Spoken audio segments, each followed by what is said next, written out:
100 years in prison because our current president is weaponizing the DOJ against his political opponent, the man that is leading in every single primary poll by at least 40 points, the man who is currently beating Joe Biden as we live and breathe in 14 months from now.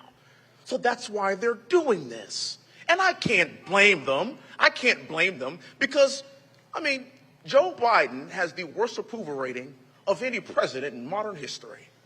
And Kamala Harris has... Y'all are great. Y'all are great. Stop it. Kamala Harris has the worst approval rating of any vice president in the history of this country, and Dick Cheney shot somebody. Think about that. I'd go after President Trump, too. This man's home has been raided. We've seen what's happened. We've seen how this whole thing has played out. And you know what? It's not working. Because the American people know what real is. And they know what it takes to save our country. And if President Trump is willing to go through all of that and put this country first ahead of himself, his well-being, his family, the least we can do, the least you brave patriots can do is show up on January 15th.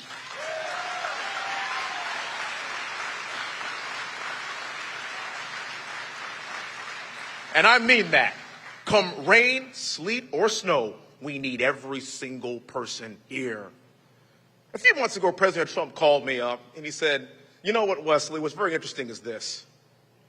They're not coming after me. They're coming after you. I'm just standing in their way. Aren't we so blessed to have a leader that's willing to put himself literally and figuratively in the line of fire when he doesn't have to do this? He doesn't have to do this.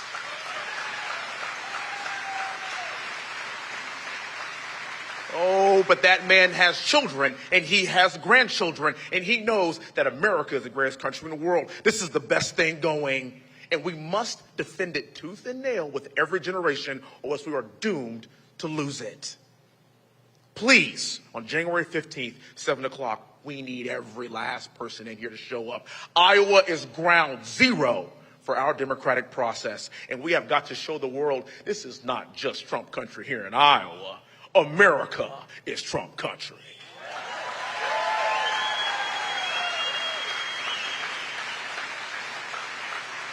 Now, I'm looking around here, I'm thinking many of you are wondering, what's this guy doing here? He's not from Iowa. I am here because President Trump knows a lot of smart people. President Trump knows a lot of geniuses. And I'm here to tell you that I'm probably the smartest person he knows. And I'm also a genius. And do you know why? My wife was born and raised right here in Iowa. That makes me the smartest person in the world.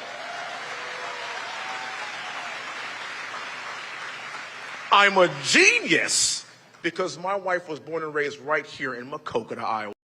Stand to be recognized.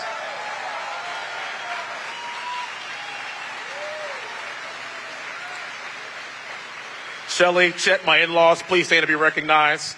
Yeah, stand up.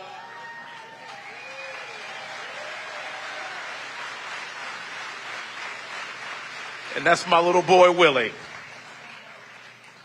That's what I'm doing here because we were able to meet and we were able to fall in love. And it had nothing to do with the color of our skin or what part of the country we were from. Small town girl from Caucus, Iowa. Big city guy from the city of Houston, fourth largest city in the entire country, but we shared common values that made us all Americans first.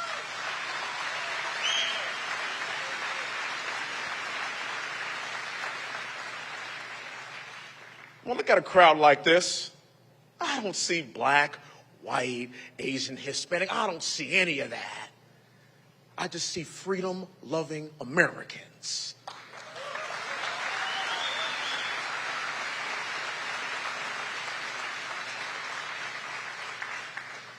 I come from a military family. My dad is a retired lieutenant colonel in the Army. My sister went to West Point in my family first. She served 23 years active duty. I went to West Point in my family second, served 8 years as an Apache helicopter pilot, deployed to Iraq, flew 55 combat air missions in Baghdad, 2 tours of duty in Saudi Arabia. My brother is also a West Point graduate.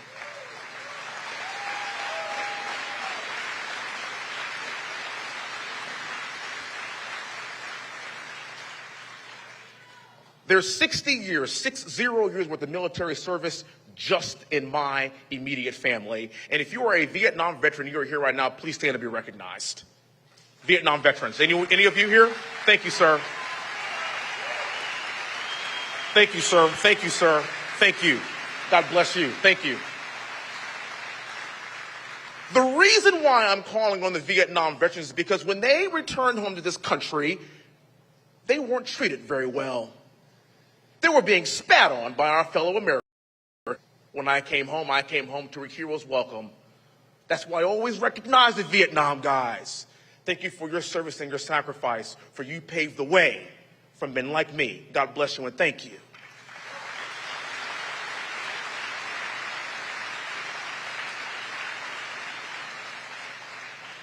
My great-great-grandfather was a slave. He was born on Rosedown Plantation about 33.5 miles north of Baton Rouge, Louisiana. It's still there today. Three of his great-great-grandchildren attended West Point. 3 of his great-great-grandchildren earned multiple master's degrees from Ivy League schools. 3 of their great-great-grandchildren served in active duty in the military. 1 of his great-great-grandchildren became a United States congressman in a white majority district in the suburb of Houston, Texas, and I won by 30 points.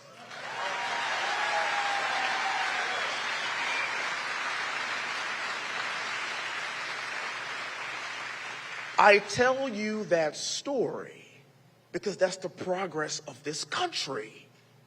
And we need to continue to make that same progress for the future. I am less interested in focusing on the ills of the past and far more interested in continuing to move forward. So a black man from Houston could marry a white young lady from Caucus, Iowa, and we are living in the land of the free and the home of the brave, and nobody cares.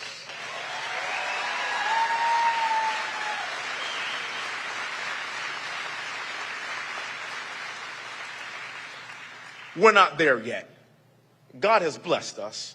We have a ways to go. But keep in mind that the day is always darkest before the dawn.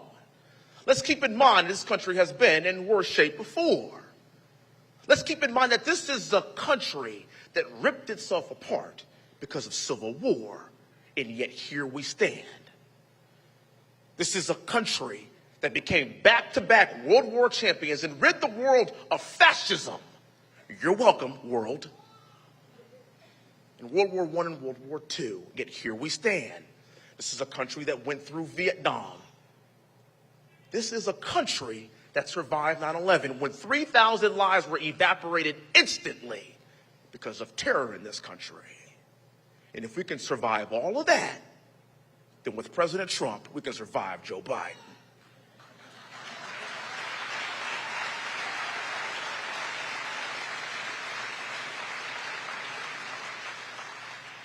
I'll end with this. Frederick Douglass famously said, if there is no struggle, there's no progress.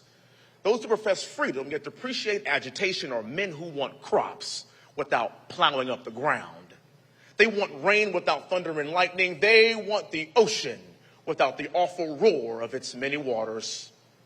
The struggle may be a moral one or a physical one, or it may be both moral and physical, but there must be a struggle. For power concedes nothing without a demand. It never did, and it never will. The last 4 years have been the struggle. And the brave patriots that I see before me that will show up for President Trump on January the 15th will be our progress.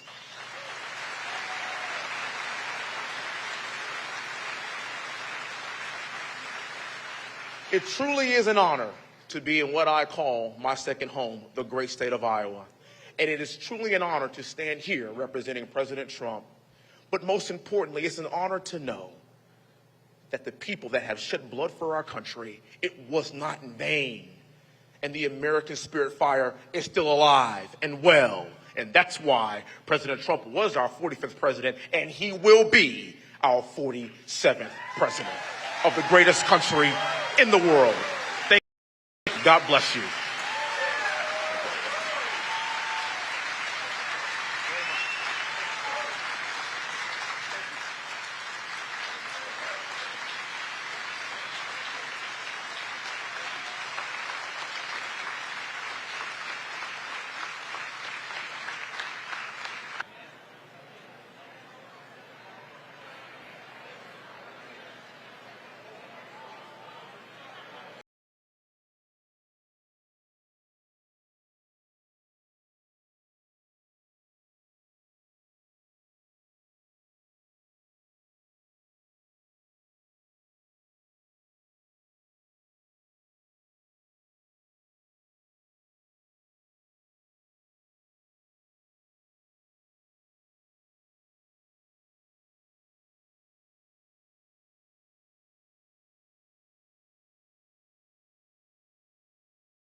Scoot over to that one to get that one, but Yeah. they're so close together. Are Yeah. you going to both? Physically, there's time, Yeah. because I'll have to stay for the whole thing because I am Yeah. a caucus chair. Yeah. How was it last time?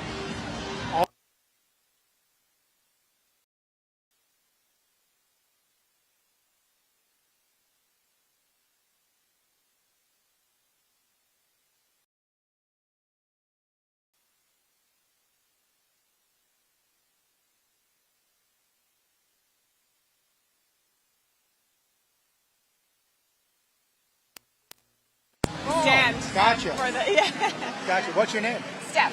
Steph. Stephanie. Think about yourself. Rowdy Templar. Rowdy time.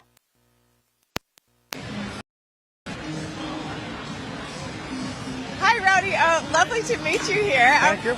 And you said, walk me through that process. What's that like? Well, it's a matter of where I'm at. I'm a precinct chair, captain in my precinct. So, and I love President Trump. I have from the very first, when I first saw him in 2015.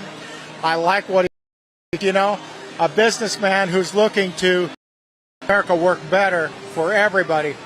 And there's an old saying that the business of America is we all thrive. People, they serve with other companies that serve those businesses, and that leads to people having incomes, homes to raise a family. That's the American dream. There's easily 1,000 people here. Do you expect a bigger turnout this year to previous? It will, absolutely, because people have seen what President Trump accomplished, and with all the media against them, the liberal, I call it, because they're putting people to sleep. They're not paying attention to what actually is happening that's benefiting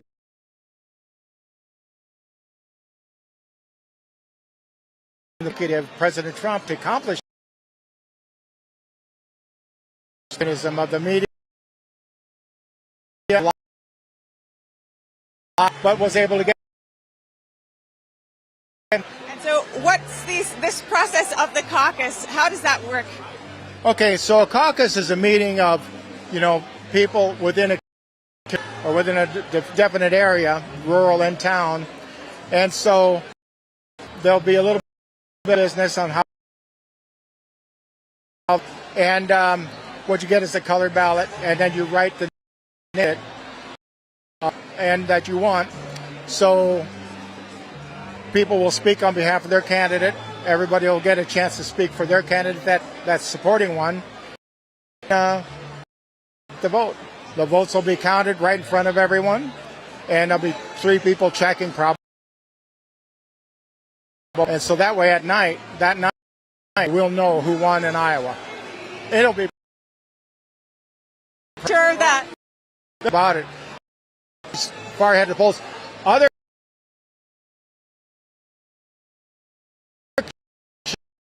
and other issues, but President Trump did those things. You know, he's already accomplished and was working on all they can do is try to, you know. So what message would you have for Iowa and those coming to the caucus? Well, I absolutely support President Trump. We have I call it a patriotic duty to all the other states know,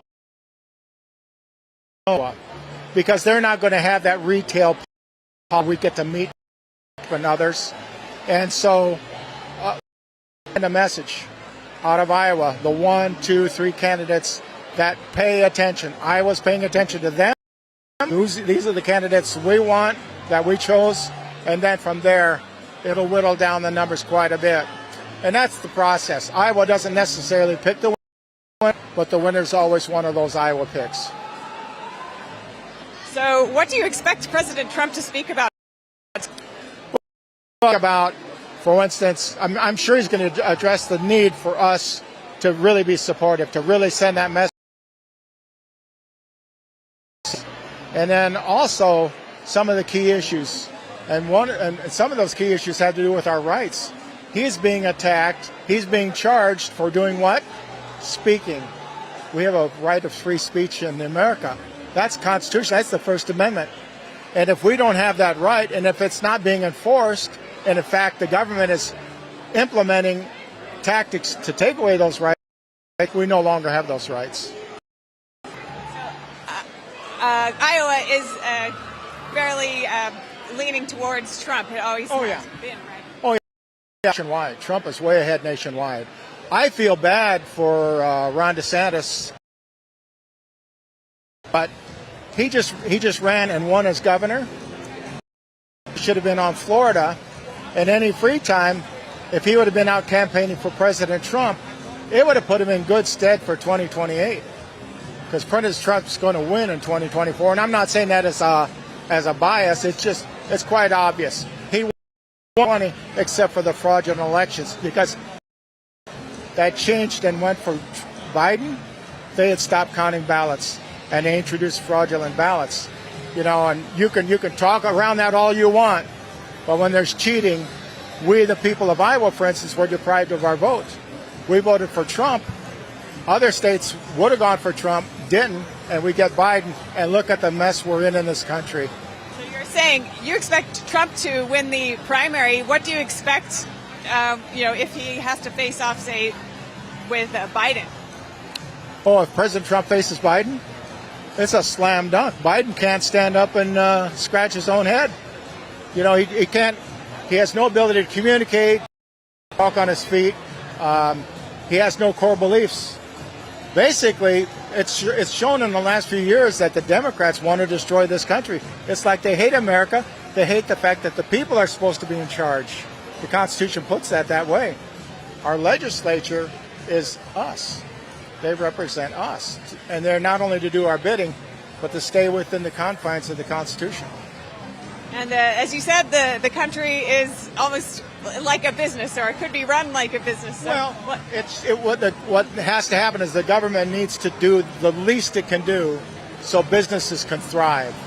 The more that they use, for instance, EPA, other regulations to prevent, for instance, oil drilling, fracking, what have you, which Biden has done, which he had no constitutional or do any of those things, or to stop the border wall. That was law. So was fracking, so was developing oil in Anwar. That was law, passed by the legislature, signed by a president. Authority to stop that. That is what's causing such a hardship in this country. High-priced fuel has fed inflation. And by the way, the Fed chairman and the Federal Reserve raising interest rates is adding to the cost of living. It itself is inflationary. Try to buy a house instead of 2.5% for 7%, and look at the payment difference. You know, these are interesting times that we live in, to say the least. Sad times. We will have to see how it all pans out, but certainly it's very important election coming Oh, yeah. up. That's why So- people are really engaged. They're really engaged because they realize this is a last-ditch effort to stop what's going on. Well, great to hear your thoughts today. Thank you so much. Really My appreciate pleasure, it. Stephanie. My pleasure.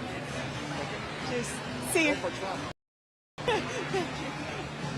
All right. So, just speaking there with a voter and hearing all about their stance on why they're here to support Trump, and we'll hear so many more, hopefully from the other voters who are here, and we'll keep you tuned into that as the day progresses.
There's a poem by William Ernst Henley.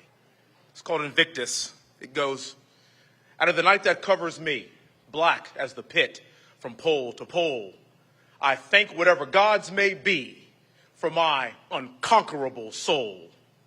In the fell clutch of circumstance, I have not winced nor cried aloud.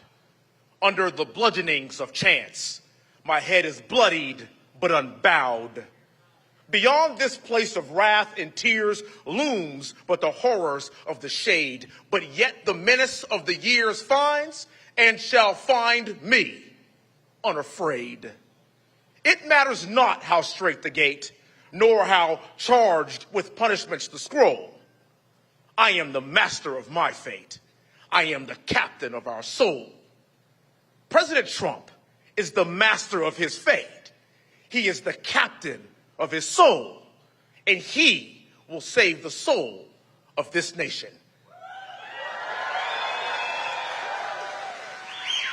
This is the first time a president has been to Jackson County, and without further ado, I want to welcome the 45th and the 47th president of this great nation, Donald J. Trump.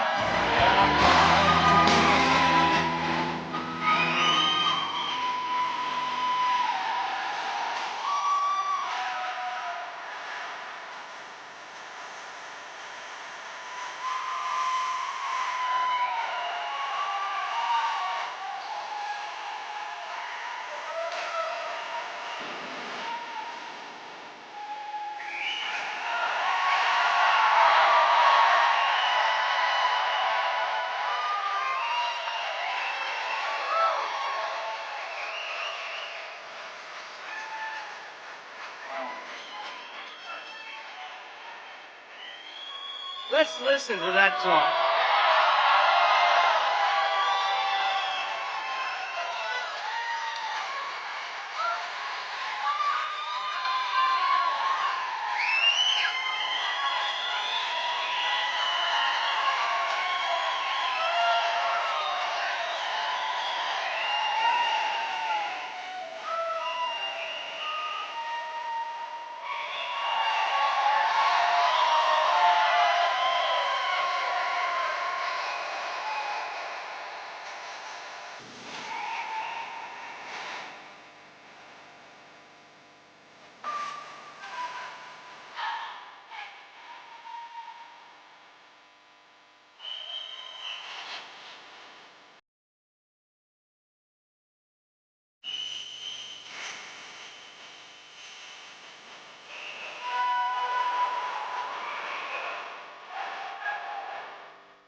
Well, I want to thank you very much. You know, this was supposed to be a very small little gathering. They said they'd never seen anything like it here.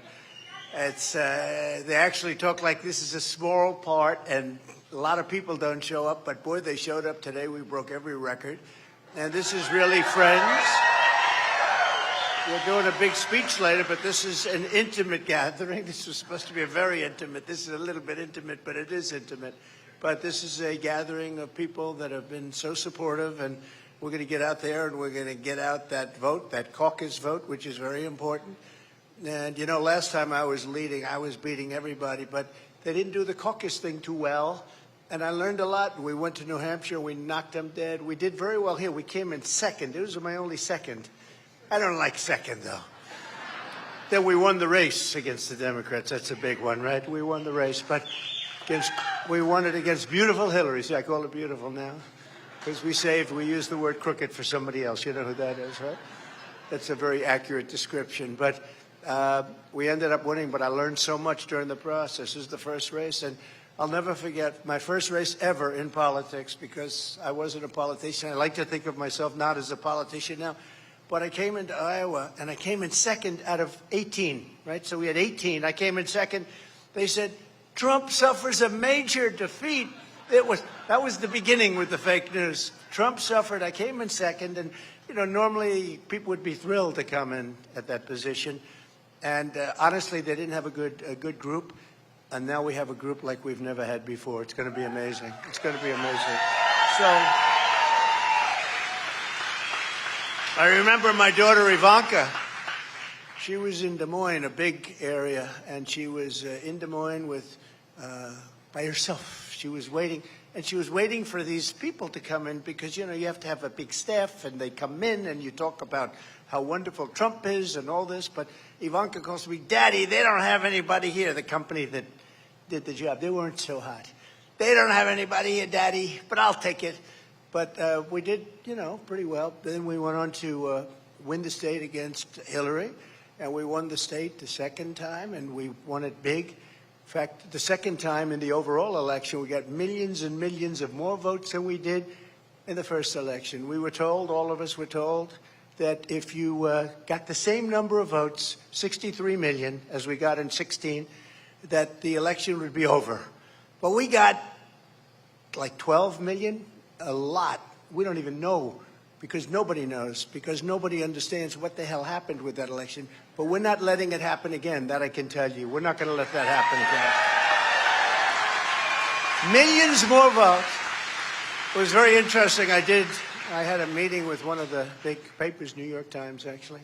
They said, what happened the second time? Well, we did much better. Well, what do you mean you did better? We got millions more votes, millions and millions more votes. And they said, yeah, that's sort of right when you think about it, I guess, right? But we're going to do something. We're going to do something that's historic now, and we're going to bring our country back from the dead. Our country is dying. It's dying. When you look at what's happening at the border, when you look at all the things that are going on, our country is in such serious shape. So I just want to thank you all for joining us today. Special day. It's a special place. We're going to be back 5 or 6 times in the next period of, think of it, we're talking about 4 months. Can you believe it? When it was 4 years, I said, that's a long time. Now we start in 4 months. You're the first. I kept you first, by the way. I hope you know that, because people like to take credit.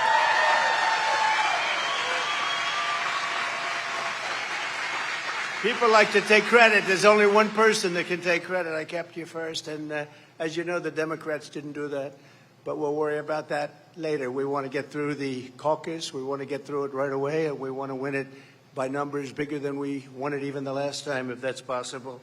So thank you all. In less than 4 months from now, we're going to win the Iowa caucuses in a historic landslide. I think it's going to be a landslide. You see what's going on with the polling. We've been like a rocket ship. We've been going like this, and the polls have been incredible, both against the Republicans and against the Republicans, we're up 60 points, 60. Think of it. Who the hell ever thought that was going to happen so quickly? They crashed and burned. They crashed and burned, but we're up 60. Thank you. I love you too, even though it's not generally my thing.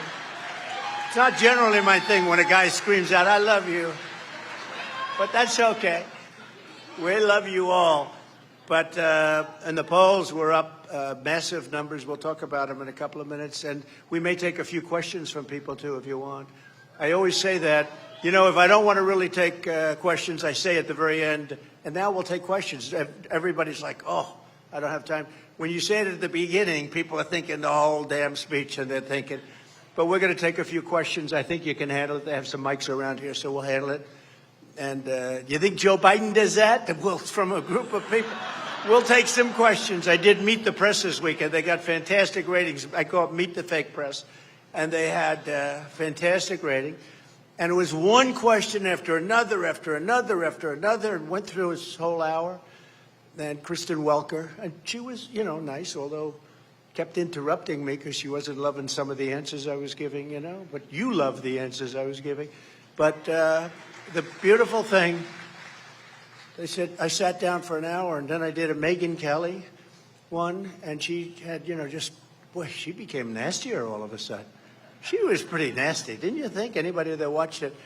But they both asked many questions, many questions, and I could have gone on for hours, but, there's a period of time, and you say, that's it. So they had like an hour, they had an hour and a half, and it would be, I think, 32 questions on 32 different subjects, and Biden can't do that. Biden can't.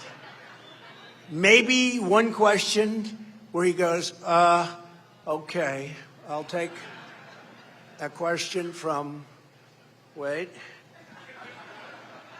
I want ABC Ruth. And then she gives him a question, and then he reads the answer. Here's the answer. No, we're this country. We have to get this country straightened out. That's not going to do it. It's not going to do it. I want to thank my friend Congressman Wesley Hunt. He really is. He's a star. Where is he? And his incredible wife, who happens to come from the area, as you know. But Wesley, thank you both very much, and thank all three of you. Thank all three, because they have their beautiful new son, and thank you very much for coming up. This is a great honor. You're a very respected guy. And Jackson County Republican Chairwoman Darla Schulpel. Where's Darla? Where is Darla? She's here. Hi, Darla. Oh, very, very beautiful. You look great. Thank you, Darla. I heard you're doing a fantastic job, everybody tells me. Jackson County Attorney John Keyes. John, you around? Hi, John. Great. Central casting for an attorney. That's a good thing. My senior advisor, Representative Bobby Kaufman. Where's Bobby?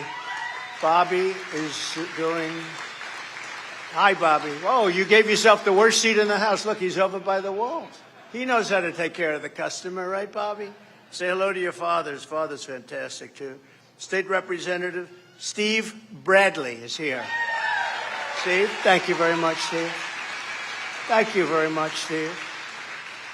And a very special thanks to Luana Stoltenberg. You know, where is she, by the way? You know, there's a man that's in charge of NATO named Stoltenberg. You know that, right? And he's the Secretary General, and he loves Trump because I was able, we were supporting NATO, and we were giving so much money disproportionately.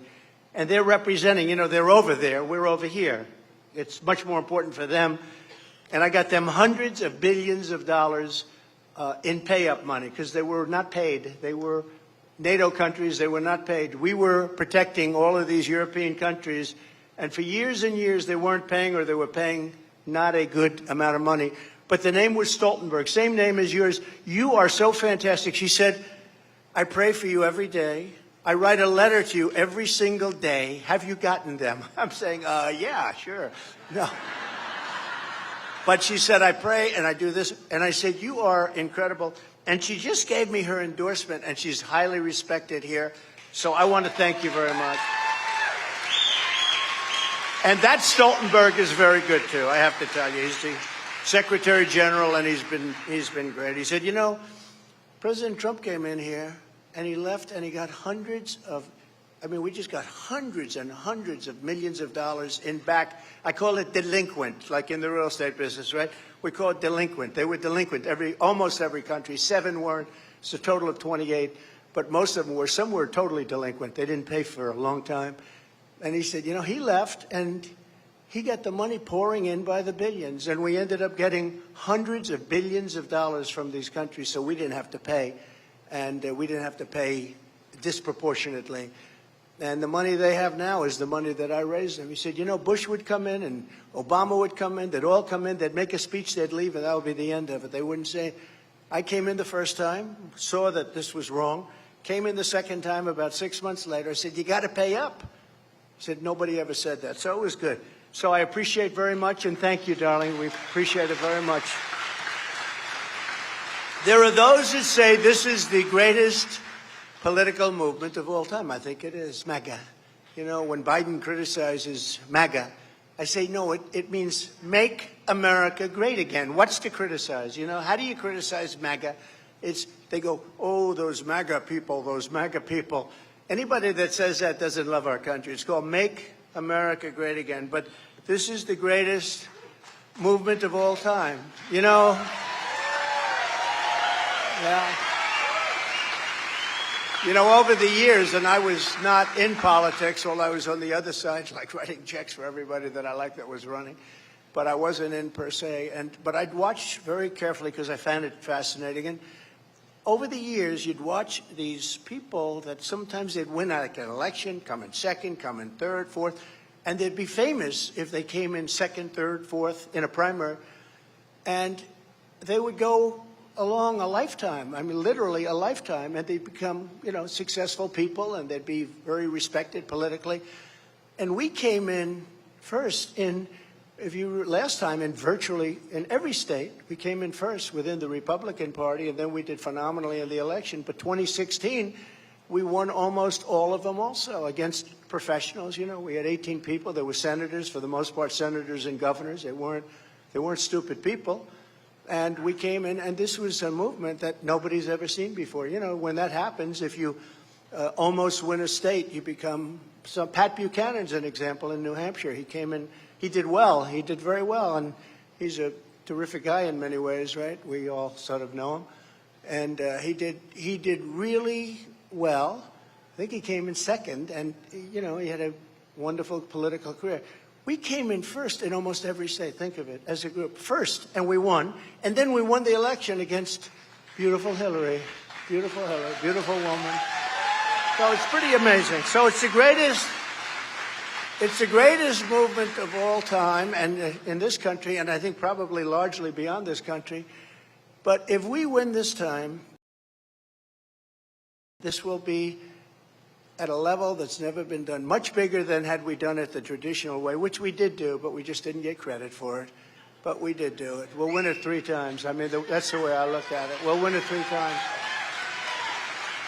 But this psychologically and in many other ways, and you understand the different ways, but because one of the things of taking this pause is it shows how bad they are.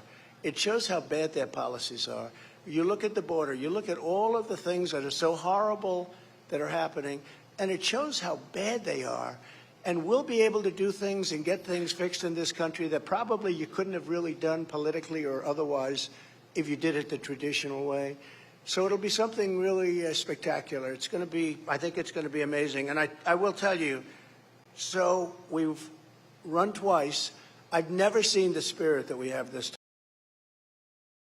You're longing for the good old days with the economy ever and all those things, but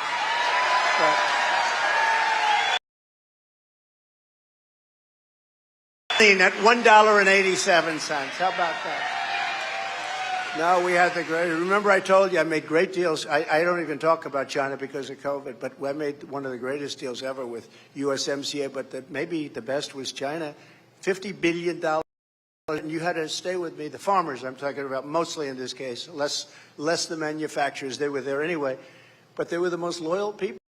Farmers were the most loyal people, and they said, "Sir, we're with you." I said, "I'm going to get you all sorts of subsidies from China." They said, "Sir, we don't want subsidies. We just want a level playing field." That was the only ones that told me that in 4 years in the White House.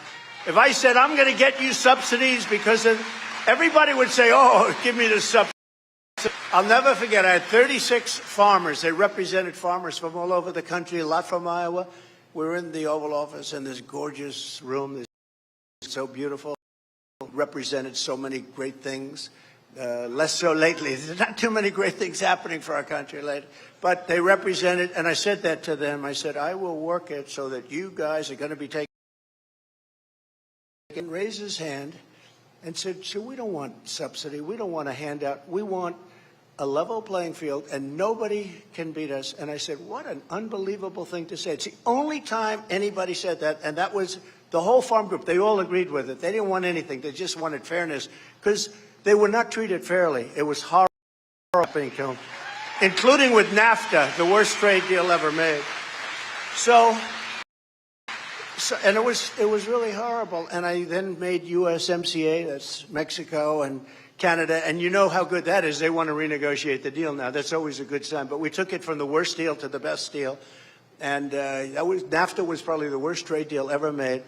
And USMCA is one of the best trade deals ever made in this country. And one of the other deals I made was with China. You're doing a lot of business with China. Now, they're not adhering to the contract anymore. I used to call every day, are they adhering? Are they buying? Are they buying? Because it was $50 billion I had to buy. Misunderstood it. They said $15 billion. I said to Sonny Perdue, the Secretary of Agriculture, good guy, I said, how much have we been hurt, the farmers been hurt in this country by China trade practices? And he said, $7 billion over a period of 4 years. I said, that's a lot. All right, I'm going to get it back. And I got you $28 billion actually from China. That came from China. And many of the people in this room opened up very big checks, but I got it. Everybody thought that you can't even think about getting that. I got you $28 billion. I got hundreds of billions for the country, but I got $28 billion from the farmer because of the unfair trade practices with China. The fake news doesn't want to write about that, but it's a big deal. In fact, I always say, there's no way I lose Iowa, Nebraska, any of the farm states, because who the hell else would get $28 billion from China? People would say, don't even think about it. And I'm honored to have done it, too. I'm honored to have done it. But we did fantastically well, and we made this USMCA deal. And most people said you'd never be able to get rid of NAFTA because, you know, these other countries have a lot of power. They have people representing them or change a bad trade deal. We have the worst trade deal. We have a lot of bad trade deals. We got you open in Japan. We got you open in South Korea. We got you open in a lot of different places. But I got that done. They terminated NAFTA, which people said would be impossible, and we got the USMCA. So now when they want to renegotiate, which they're trying to right now, don't let, but we have a very short time left now when you think about it. You know, we're talking about a very, very short time. November of next year, we're like, wow, more than a year. But a lot of bad things can happen in a year. Tremendously bad things can happen in a year. And a lot of stupid decisions can be made. Yesterday I watched at the United Nations, and I still haven't gotten over the $6 billion for 5 people. $6 billion. They freed up $6 billion for people. 5, we got 5. It was a hostage swap. They got 5, we got 5. That was the good news. The bad news is they also got $6 billion, right? And you say, how the hell, who would do a deal like that? But they're all bad deals. They're all. So yesterday Biden was speaking and comment on the speech. But he said one thing, that we got rid of our gas, you know, we have gas weapons, and they're terrible, they're horrible, they're unbelievably lethal and powerful, but they're terrible. And he said that they basically ended all of it. They've gotten rid of them all. And then he sort of indicated that, sadly, other countries haven't followed suit. Of course they haven't followed suit. They haven't followed suit. You don't get rid of them first, you get rid of them last or simultaneously. So we got rid of this tremendous, horrible power that we need if other people have it, but other people didn't get rid. And I said, how stupid is this? How stupid is this? So it's gone from us, but other people have it. And it's just step by step, day by day. So with having these people in there, I mean, the only thing they're good at is cheating in elections. It's really true. In my opinion, they're professionals at cheating, and you got to watch those elections very carefully. Less so in your case because, you know, you run a good ship, but in some of these states, it's just horrible, horrible when you look at it. Thank you very much. Thank you very much. Well, thank you very much. I appreciate it. So, if you want to save America from the, you know, I have a script here. So far, I haven't looked down at it. I'm saying, when am I going to look at this script? I have these brilliant speechwriters, and I tend not to use them too much, but it's better that way, isn't it? Isn't it nice when you have a president who doesn't have to read a script?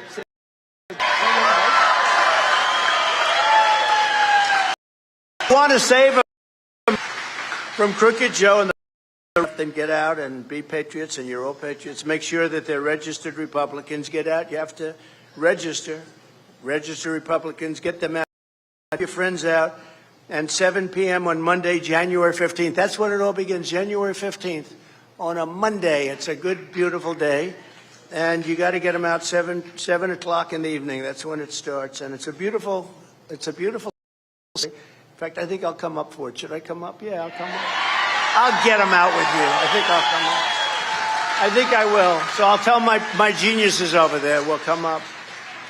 But we're asking for a commitment, everybody, to, whatever you can, get 3 people at a minimum and come out, bring them out with you, because caucuses, you can do that. You know, with the regular elections, it's a little bit stranger. But with a caucus, you can do that and get 3 people at a minimum and get out, and let's really start it off with a bang. They're losing in Iowa by like 35, 40 points. Ron DeSanctimonious, who, remember, was against ethanol, totally against it, wanted to end it totally. And that would be devastating, frankly, for your farmers. It would be devastating for the farmers. But they wanted to end it. And I was the champion of it. I was the one that kept it going. And there was a lot of competition to not do it. And, yeah, I got it for, remember, 12 months. I did the whole thing on ethanol. I became the king of ethanol. But he wanted to end it. One thing, a politician, like a guy like him, he comes in when somebody wants to end, or when somebody wants to end Social Security and go up to 70, minimum age 70, which is a big jump. When they want to do that early, they may change their attitude for an election, like come and say, oh, you know, Social Security, but he voted through. He wanted to cut that. He's a disciple of Paul Rhino. Do you know who Paul Rhino is? Paul Ryan. But he's a disciple of, and when they want to do it early, they may change for an election. They may get away, but when they change, and I've been very consistent. You can read those books from years ago. I've been very consistent how we on trade and everything else, and I changed so much of that. And then this administration back. It's the most amazing thing I've ever seen. But when you want to look at how somebody is, they go back to what their original thought is what their thought is. And they wanted to do big damage to society. They wanted to raise that age to 70, and they wanted to do big damage to Medicare. You can't have that. You don't deserve that. There are other things we can do that are far better, where we can do a real job, but you deserve it. You get to a certain age, you deserve it. We delivered record increase in real family income. There's never been anything like it. Went up $6,000 a year. Think of that. With no inflation. We didn't have inflation. We knew how to take care of inflation. You know, look, inflation was caused because they stopped drilling, they stopped the energy, and that caused the inflation. Energy is so big. If you make donuts, if you make cake, if you're a lawyer, if you're heating and you're trucking, and no matter what you do, energy is so big. And it is now out of control. They did it fake. You know, we did a big thing with the strategic reserves and got them full. And then right now they're the lowest they've ever been.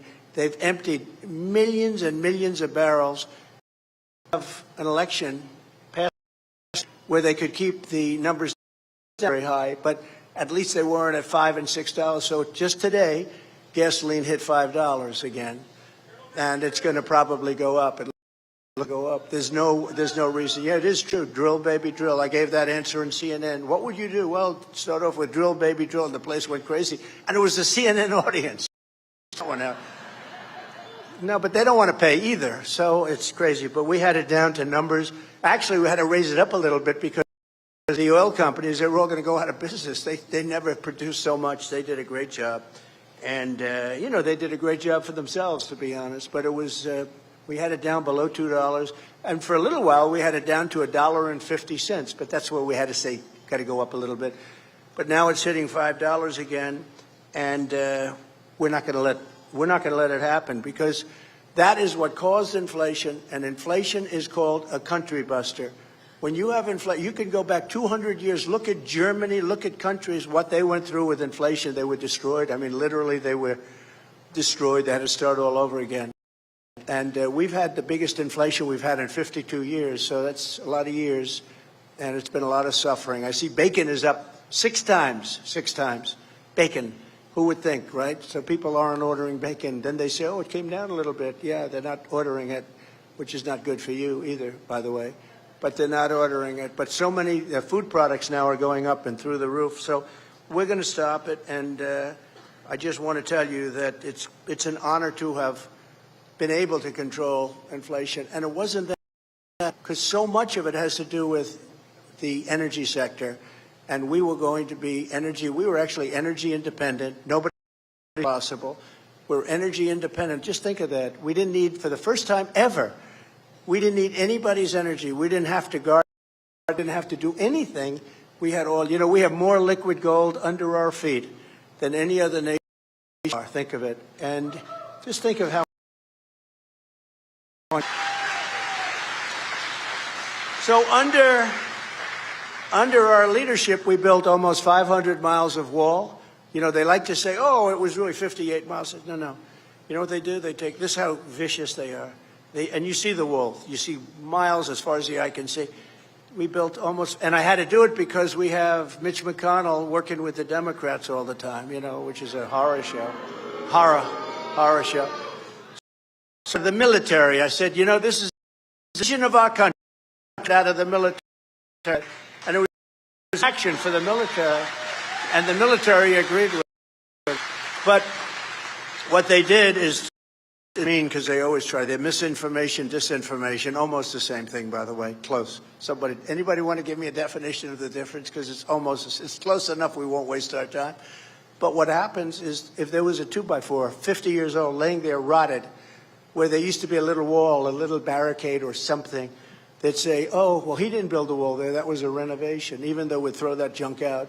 We'd take down like a 1-foot wall of wood that was gone and just literally gone and take it away. And then we'd put up 30-foot and 40-foot walls, right?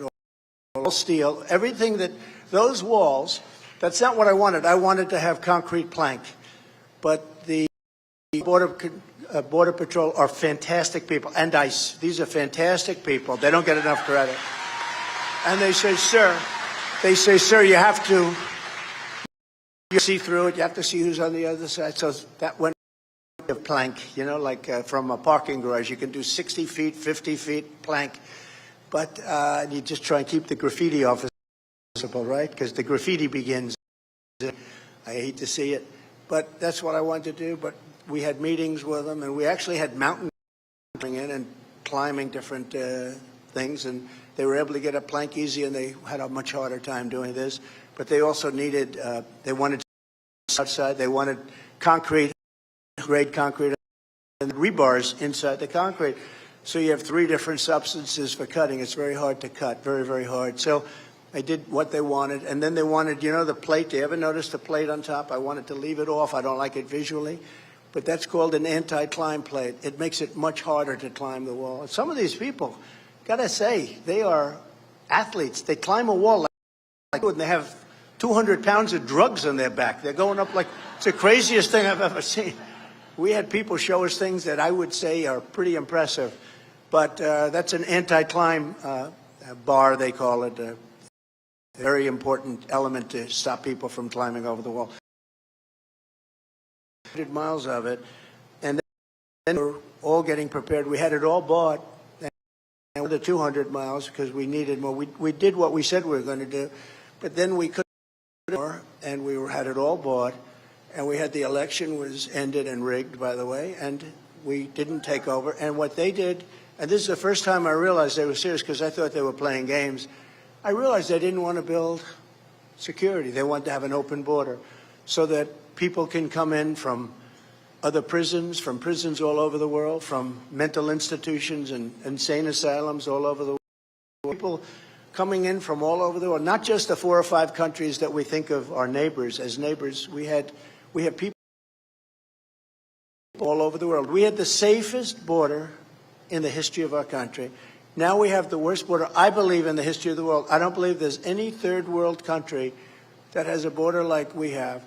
And I think the real number is going to be when you really add it up, and I think if the numbers ever come out, I think they're going to have 15 million people by year would have come into this country under this and everything else.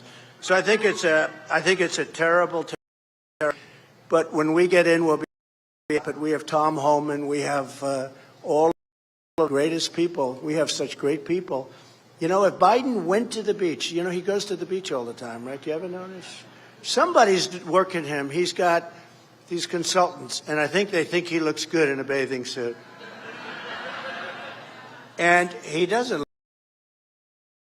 look very bad, very, very bad advice. And when you look at it, and all he had to do is if he went to the beach and didn't do anything, you would have the strongest border you've ever had right now. But they decided to get rid of, stay in Mexico. We had a policy in Mexico, remain in Mexico. How good is that? And we had to do that with Mexico. You think that was easy? I went to the, we need coming over, and these came up with that name, I think. Thousands and thousands of people heading up. But they knew, yeah, sit down, everybody. You have a cup? Sit down. Sit down. Whoever. That's a little bit than we anticipated by about triple. But all of these people, and I said, remember, he didn't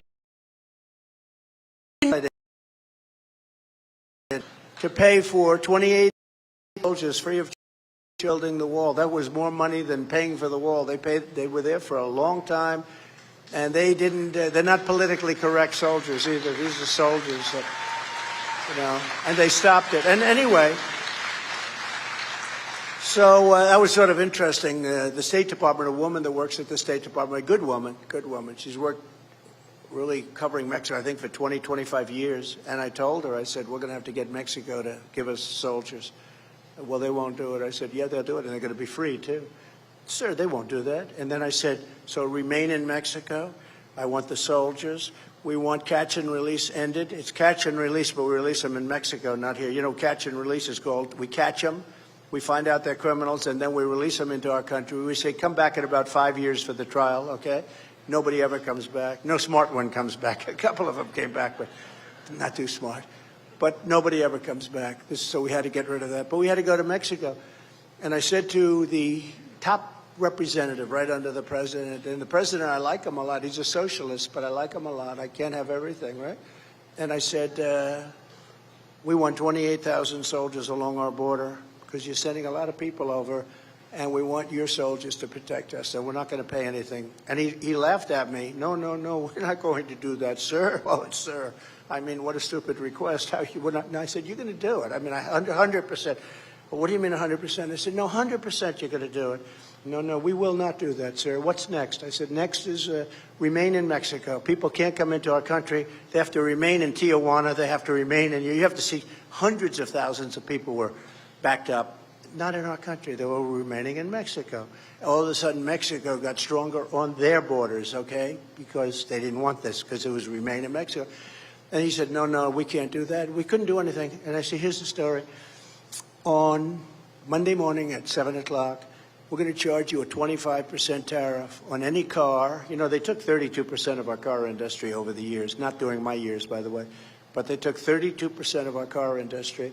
So we're going to have any car, any product that's made in Mexico, when it comes across the border, we're charging you a 25% tariff. And I have the legislation right here. I'm going to sign it. I have the right to do that. And he said, you won't do that. I said, no, 100% I will, 100%. And I'm going to sign it right now. He said, sir, may I have 5 minutes? I'd like to call my country. He calls the country, comes back. Sir, it would be a great honor to supply you with 28,000 soldiers free of charge. So I got 28,000.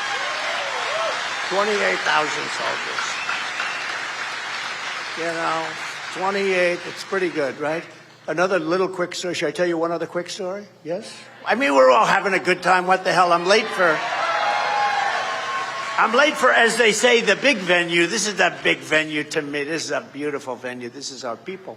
But we had another case where France was going to charge American companies a tremendous tax for the privilege of doing business in France. And I said, I can't take that. You're not going to do that. And I called in some of my great geniuses, and I said, you'd call them up and you tell them we're not doing it and negotiate it where they don't have to do it. They come back a week later. No, they've already pretty much done it. They passed legislation. They're going to charge American companies a very significant, very big tax. And that's bad for American companies. So I'm supposed to be guarding American companies and American jobs and everything else. So I said, go back, you have another day, go back and get it ended. And they came back and they failed. They were unable to do Treasury. They just were not able to do it. And I said, I'll do it. And I called up Macron, who's a very nice guy. And I said, Mr. Macron, you remember me? Yes, I do. I do remember. His name is Emmanuel.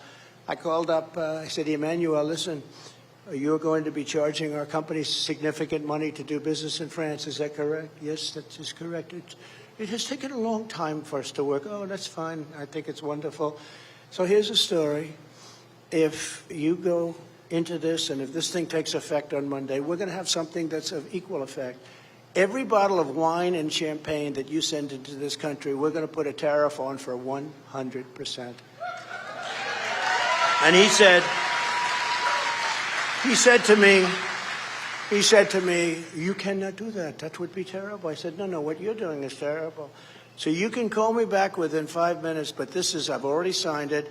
On Monday morning at 7 o'clock in the morning, every bottle of wine and every bottle of champagne gets taxed at 100%. And we're going to make a hell of a lot more money than you're going to make with your tax. He calls me back 5 minutes later. He says, we have decided to drop the tax on American companies. And there's so much. I mean, I could tell you these stories all day long. I could tell you all day long. So we fully rebuilt the military. We have now peace through strength. You would have never had Ukraine and Russia. Russia would never, even the Democrats admit that. And I used to talk to Putin about it. I'd say, you can't do it. You know, it was the apple of his eye, I will tell you. That I knew. But I made it the unapple of his eye because I said bad things are going to happen if you do that. And he didn't do it. He only started doing this after I was gone. All of a sudden you see troops building up. Would have never done it, but we stood very proudly with our friend and ally, the State of Israel, kept to my promise, recognized its eternal capital, and opened the American embassy in Jerusalem. And not only did we have it designated capital, we got it built. I got it built. I took over a building. You all heard that story. I took over a building. They were going to spend $2 billion building a ridiculous building. They didn't even have the location. They had a plan without a location, which never works very well for architecture and architects. But I said, do we have a site? They came back sir, we do. We have many sites in Jerusalem. I said, any of them with a building on it that we could convert? Yeah, we have one that's fantastic. The best site had a building on it. It was a closed building, but it was structurally very strong, very sound. And they got back to me and they said, my people, they said, we can do it for $400,000, sir. I said, first time I've ever done this in my life. I said, you know, honestly, that sounds too cheap. Sounds too cheap. I said, let's make it a little more, because that's crazy. So it was $2 billion. We got it down to $400,000. I said, make it 5, and we made it 5. We built it for $500,000. A friend of mine is in an office building in New York, very rich guy, very successful guy. And every time I walk into his office, he talks about Jerusalem stone. He goes, look at the stone. It's so beautiful. I said, if I hear it again, now all of a sudden I'm in Jerusalem, right? So I say to my people, there's a very expensive stone. It's called Jerusalem stone. People are very impressed by it. It's a beautiful beige stone like sand. Can we use it? Is it expensive? Sir, you're in Jerusalem. We can get it for nothing. I said, let's use it. So we did the whole building in Jerusalem stone, and it's beautiful. We got it built. So not only did we get it designated, but we got it built, and I recognized Israeli sovereignty over the Golan Heights. That was a big thing. They've been trying to get it done for years. And best of all, I got the Iran nuclear deal terminated, but unfortunately this administration did not take advantage of it. They didn't take advantage of it, and bad things are happening. They're building away a nuclear weapon. This would have never happened. We would have had a deal within 2 weeks after the election. We would have had a deal with Iran, and everybody would have been happy. So with your vote in January, I'll fight like no one else, and it's very important. It's so important, and so important that you are first, because I believe in this state very much, and I believe in the people. I have so many friends here. We'll totally obliterate the deep state. It was really deep. We got rid of Comey. We got people, but it was deeper than anyone thought. And then we had the COVID, the dust from China. China virus came in. We did a great job with that. The stock market When we turned it over, the stock market was actually higher than it was just prior to COVID or China virus coming in. So we did an amazing job in so many ways. We haven't been getting the kind of love on that one. We get a lot of love on the economy and a lot of things, but they never gave us one of the big things. And it was incredible. Don't forget, when that came in at a level that was nobody knew what the hell was happening. Thousands of people were dying in China. That's all they knew. And they knew something bad was going on, but nobody knew exactly what it was. We did a great job on that with the ventilators and all of the therapeutics and Regeneron and all of the things we did, the robes, everything. We did things that nobody thought in a very short, and we supplied the states with all that stuff because the states were all empty. I said they're cupboards, but we did that, and we did, so many other things. We rebuilt our military. So much, so fast that nobody's seen it. And say it was the most successful 4 years and most successful presidencies by far ever. So,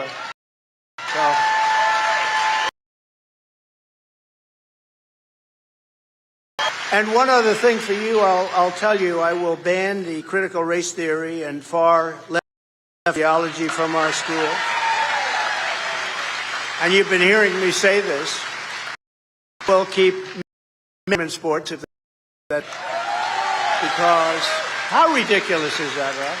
Who would even think, I mean, you go back 10 years, if you ever said a thing, people would say, why were you saying that? How crazy is it? And they actually tried, 2 weeks ago they had a weightlifting contest, and the weights were set for, I think it was 18 years. Women are trying to break it, and they put like a quarter of an ounce on each end of Wesley's a strong guy, he could do this, but they put like a quarter of an ounce on the record, I think by 6% or something like that. He walks up, weightlifter, not a successful one. As a man, he wasn't as successful, but he was a weightlifter, and he came in and he shattered the record. It's ridiculous. The whole thing is ridiculous. The swimmers, you got to see these new times that are being established. And I tell the story. The woman looks left. This person that's like a giant, and she's saying, "Oh, with a wingspan bigger than the Still Chamberlain." Does anybody know Wilbur Still? And I always say, and we say it jokingly, of course, but she suffered grave injuries. Windburn, because he went by her so fast that she's still suffering massive windburn. No, the whole thing is ridiculous, okay? It's ridiculous. But I would coach, if I were a coach, if I had that ambition to be a basketball coach, let's say, I'd go, I'm not a fan of LeBron James. I'd go out, I'd get him. I'd say, LeBron, would you like to be a woman? And I'd get a few other guys. I'd say, would you like to be a woman, anybody? I'm going to establish a team. We would go undefeated for many, many years. Can you imagine that? But the great silent majority is rising like never before. And under our leadership, the forgotten man and woman will be forgotten no longer. I used to say that in 2016, and then I didn't have to say it. Another thing I didn't have to say, I used to talk about the border. We had a very bad border in 2016 when I was running. Border was a big part of the election. And in 2020, I couldn't talk about it because it was a solved problem. I used to say, we solved the border. And, people have short memories. I'd say, we solved the border problem, and people didn't even remember they had a problem.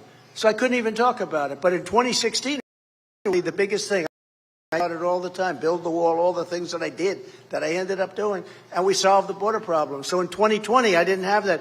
Who would think that now it's possibly the number one problem we have? I mean, when you look at our cities being over and everything else. So we'll get these people out. Because this is not sustainable by any country. No country could do it. No country is that rich. It's just not sustainable. With your help, your love, and your vote, we will make America first. It's about America first. I mean, these people want China first, want other countries first, Ukraine first. They want all this stuff. We give everyone comes over from Ukraine, they walk out with $25 billion. We want to help Ukraine, but, Europe right now is up $5 billion, and we're up to $200 billion.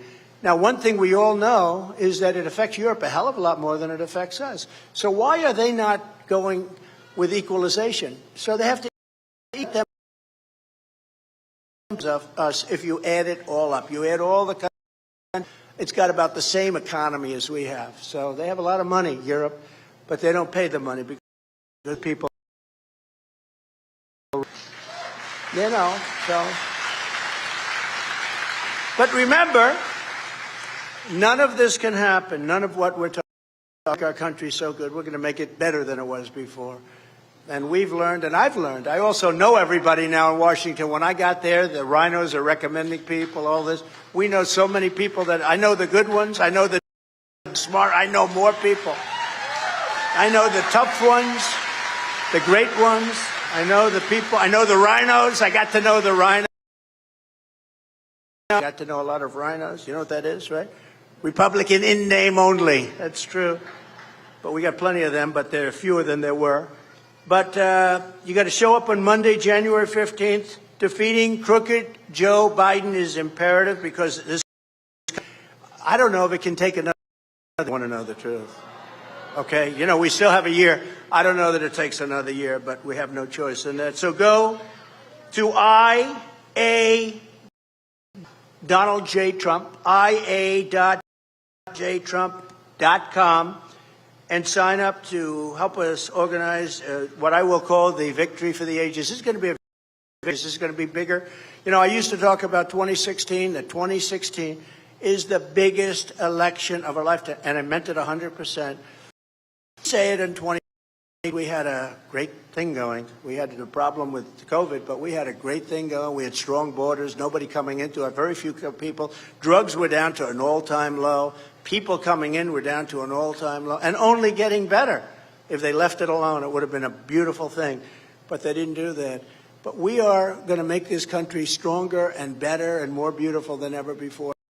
Back, we're going to make it better than ever before, but we have to win this election. So I just really appreciate everybody in this room. You've been my friends right from the beginning, most of you and I recognize so many like you. I recognize, but we have to go out and we still have to win something. You know, we have a lot of great people watching. It's going to be very hard for them to cheat. They always cheat. That's what they do, is they cheat. That's the only thing they're good at. They're no good at policy. They're no good at borders. Think of it. Who wants an open border? Who wants high taxes? Who wants high interest rates? Who wants not to be able to? Who wants education that's a disaster? We're going to close the Department of Education, move it back to the states, by the way.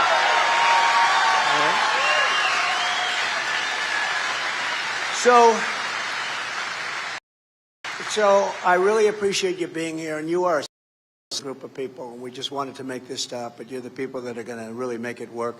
And we have phenomenal leadership with Alex and everybody else here. I just hope I hope we have a victory, because if we don't have a victory, I really think it's finished. It's finished. I really think it's finished. That's how bad it is. Bad it is. You know, these leaders of other nations, China is very powerful. They're all very powerful, especially now with the weaponry. If you don't have the right leader, if you don't have smart leaders, your country's doomed. What they're allowing, like the speech he made yesterday, where he takes a vast sum of power in terms of a weapon and says he's terminated all of it. And then he's sad to say that the other countries haven't followed. Of course they haven't followed. Why? Because they're smart. Why would they follow?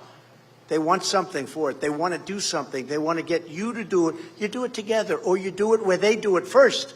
When you look at Afghanistan and that horrible withdrawal, the most embarrassing day in the life history of our country, the most stupid thing where the soldiers are taken out first and everybody's stuck there, and we lost soldiers, and we have, to this day, many Americans probably living in hell right now. And we left back 85, I rebuilt the entire military. We left back $85 billion worth of equipment.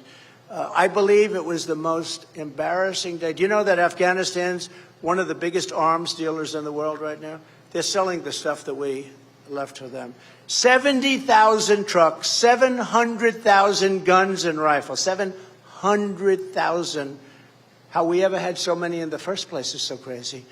But we're going to make our country greater than ever before. Thank you very much. We'll take a couple of quick questions, and then I'll question. Ma'am, go ahead. Hello. Hi, welcome, President Trump. Thank you. Okay, so you kind of already answered my question a little bit, but my question was, when you become president again, what would the first thing you'll do to fix our current school system and even our current military that's only focusing on teaching woke gender ideology over learning the basics of life and history us? So a good question, though. Some of it partially answered, but not all. With the military, immediately. You know, I totally. And then they, in their first week, they reestablished it. It's crazy. They pay instructors hundreds of thousands of dollars a year. It literally, I mean, literally, they want our military to be woke. Not going to happen. You read in Hawaii where they had the horrible fire where they have people going there. And before they bring them on board, they have to study woke for a week. Can you believe this? In other words, everyone's wanting to get back to their home, finding the bodies. It was such a tragedy. Too much anymore, but hell is going on over there. And they want to give them classes in essentially wokeness. Can you believe? So, you know, well, we'll end that very quickly. We will, with the school, I think the schools are very important. We're going to bring our education department back. Now, if you look at our education, we pay more than any country in the world by 3 times. Bottom of the list. We have a bad, very bad.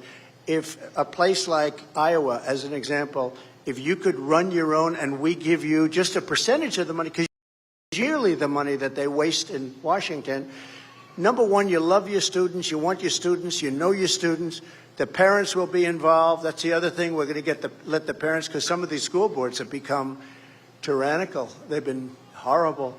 But we're going to bring that back, and that's going to answer your question, because I think that we can have one of the best school systems in the world. Right now we have one of the worst. They basically rate 40 countries, and we're always at close to the bottom of the list, sometimes the bottom of the list, and spending more money than anybody else. So we're going to take care of all of your needs very quickly, and I think it's quickly. And one of the things we're doing, closing the border day 1 and starting drilling for oil. Okay? We're going to drill, baby, drill. Okay, do you have one over here? Yes, please. Welcome to Iowa, President Trump. Thank you very much. Here's my question. I felt that the 2020 election was fraudulent. So what measures are being taken by the RNC to make sure that that doesn't happen again? Okay, well, you're not the only one, because if you look at polls, many, many people, big percentage of the country felt it was. Many precautions, many law firms have been hired, a lot of work has been done, and beyond RNC, I mean, thrilled with them, obviously. You know, I was about your campaign. I left here early in the morning, and you go home, and you think you've done great. I had 7 rallies on the last day or two, 7. I don't know anybody's going to do 7 rallies, and they're big rallies, and they were full-scale rallies. And I left, and I said, we're going to win. And in the evening, I looked, and it was over. Well, Pennsylvania, all these states were doing so well. Then all of a sudden, they made adjustments and all this crap, and it was a whole thing. So they were able to do things with COVID. Oh, we can't go vote. We can't this. We can't that. Mail-in voting. We have a lot of great people involved. That's more than any. I don't want help in getting the vote. I only want help. It used to be called Election Day. Now it's called Election Period, because some of these things last for months, right? I said, that's all I want. I want people to work, because we went back and we did great. And then the vote comes in, and then it was looking great, and then all of a sudden this horrible thing happened. And by the way, it's all down. People know it. We had judges that didn't want to get involved. They were afraid. Everybody was afraid. They were afraid of the subject. It's a disgrace. What happened to our country is a total disgrace. Okay, disgrace. So, and look at the result. I mean, look at the result. I mean, practically every problem that we talked about today wouldn't have happened. Ukraine wouldn't have happened. Inflation wouldn't have happened. I mean, so many of these things that we talk about today, we weren't thinking about. Look at the supply chain. Who ever heard of a supply chain where people can't deliver? You couldn't get baby food. You couldn't get anything. The only thing you could get is all the drugs you wanted. You could get drugs. You could get cocaine. I wonder whose cocaine that was, by the way, in the White House. What about that deal? Packages of cocaine. And they said, well, we don't know. No, we don't know. And then when they went for the thing, you know, everybody's there, fingerprints, all. It was clean. Not one fingerprint. Not one fingerprint, which is impossible. You can go to any place in this room, there's fingerprints all over the place, especially those cubicles. So we're going to be working very hard. That's my number one thing, much more so than campaigning, actually, is that they don't cheat on the election. Because they will try, and they'll be successful to an extent, but that we're not going to let them steal this election, because this country is going to fail. I tell you, I don't think the people of this country will allow it to happen either, because this country is on a very thin edge right now. Thank you very much for the question. Thank you. Appreciate it.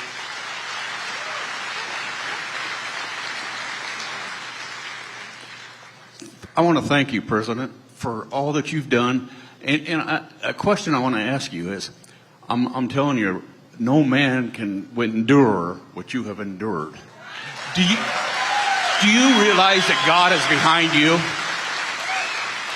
and strengthening you? Do you realize that? Well, I appreciate what you're saying. I understand what you're saying, too. It's been a terrible thing in so many ways. The only thing, the great gratitude I get, I'm looking at polls now where we're 50 points, 60 points up, among all these people. And we're beating Biden in all these polls, and we're beating everybody. And we have had to endure. We endured a fake Russia thing for years. We endured all of this stuff, all fake. And think of how bad these people were. A guy like Adam Shifty Shifter, he's a real bad guy. I call him pencil neck. He's got the smallest neck I've ever seen. He's not going to be playing for your local teams, Iowa State. They're not going to be recruiting him to play football. He makes up with Hillary and with the Democrats. They make up the Russia scam. He knows it's a scam. Think about how bad. I have sons and daughters. And, we love our sons and daughters, right? And I watch him on television one day. So he knows it's a hoax. Russia. It turned out to be a total hoax. No collusion. There was no anything. So he knows it's a hoax right in the middle. Out to the microphones after leaving a meeting, which is supposed to be very, quiet. Nobody's supposed to know what goes on in there. He goes out to the microphone. He goes, "The president's son, Donald Trump Jr., will go to prison for what he's done." Now, he knows it's a hoax. Think of it. It's not like I'm reading and seeing, and I watch this guy telling me. I'm watching him saying that my son is going to prison. My son is going to prison. And I know that he had nothing to do. There was nothing. The whole thing was made up. It was a made-up story. You know why it was made up? It was an excuse why Hillary lost. They said, let's blame Russia. And it was supposed to be a one-day deal, but the fake news wouldn't let it be one day. And the fake news carried it and on and on and on. We have the same thing right now. It's going on still. Do you know that if I got indicted, but because the people know me so well, they know it's all bullshit. It's all bullshit. They know that. And think of it. They say, he questioned the election. Everybody in this room questioned the election. The Democrats questioned 2016. They were all standing up. They were forming cards. They were forming all sorts of things. And those are the same guys that say it's so corrupt. Washington's a corrupt place. But think of it. You're watching some guy on television, a high-ranking congressman, say that your son is going to prison, and he knows that it was. I mean, how bad do you have to be to do that?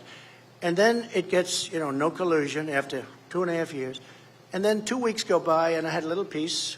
I focused on China and other things. It's almost the easy subject, right? I focused on the easy things like China, Russia. And they start with Ukraine. He made a phone call to Ukraine. It was a perfect phone call. That phone call turned out to be absolutely, nobody's ever seen it. Everything I said was right. About please study if there's, and please report it to the Attorney General of the United States, etc. It turned out to be exactly right. A lot of people are saying right now they've got to undo even the theory of those indictments because those indictments were fake, just like everything else. So we have to get back to making our country great again. But you're right. Many people ask me that question. They say, how do you do it? And I do it because I feel real appreciation.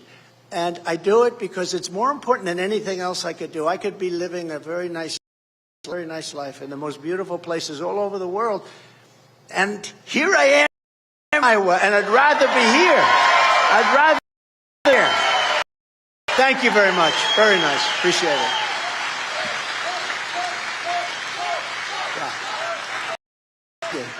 Hello, Mr. President. What are you going to do to make future generations more successful than what we are right now? Well, we have to save our country first. I really do. I mean, it's a great question in a way, but I think our $6 trillion in debt. We are probably, if this group keeps running, think of what's happened. We used to be allies with Saudi Arabia, a lot of money, a lot of everything, a lot of energy. We didn't need their energy. That was a beauty. But we were allies with all these different countries. Everyone's left us. Brazil is up with China now. Saudi Arabia is with China. Many of the Middle Eastern countries, a lot of oil, a lot of money. The whole of South America is what happened over the last 2.5 years. We have no relation with all the bribe friendship. You know, we try and bribe our friendships. We're not with anybody. We don't. And on NATO, they take total advantage of us. And, you know, you see that with you. The problem is Biden got so far ahead of this thing that now, you know, they're saying, well, why should we have to put up money? The citizens are putting it all up. You know, that's what happened. Europe is, we're 200 billion and they're 25 billion. And it's right at their doorstep. And we have an ocean in between us. It's much different. So the first thing, just to answer your question, we have to save our country. Okay? Sad, it's a sad answer, but it happens to be true. Okay, how about we do one more? We always have to end on a good one, okay? We have to end on a very good one. Hi, President Trump. Hi. I want to say that I love and respect you so much, and I want to thank you for being America's biggest fighter. So there's that. But I also, less of a policy-related question. I just want to know if you have any words of advice or encouragement for a lot of us young conservatives who are afraid to speak out, as you may know. I definitely know from being a student at Iowa, Hawkeye State, by the way. Well, good. And I just want to Good know, school. you know, especially with the caucus coming up, we need to get a lot more young people out there. So I'd just like to know if you have how we could be better paid.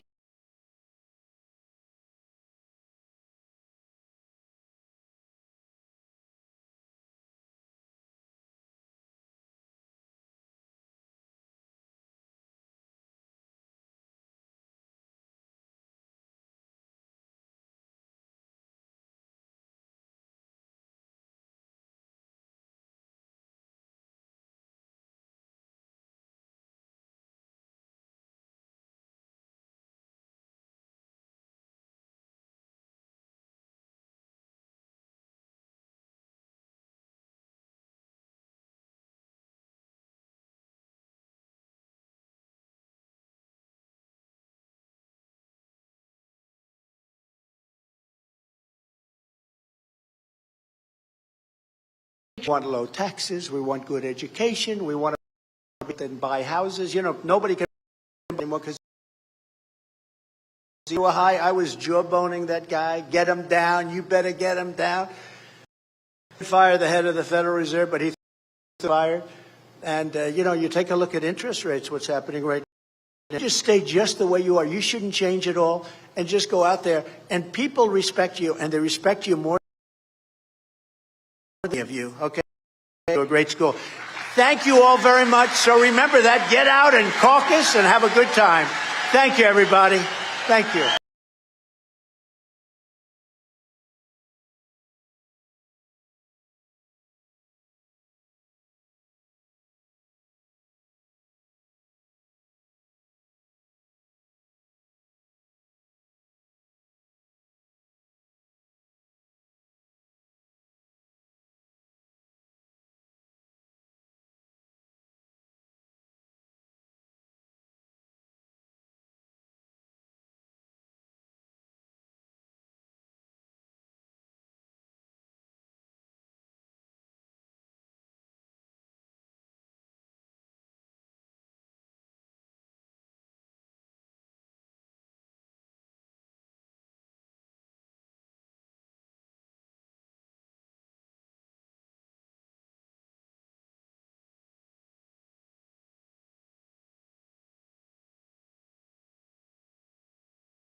Okay?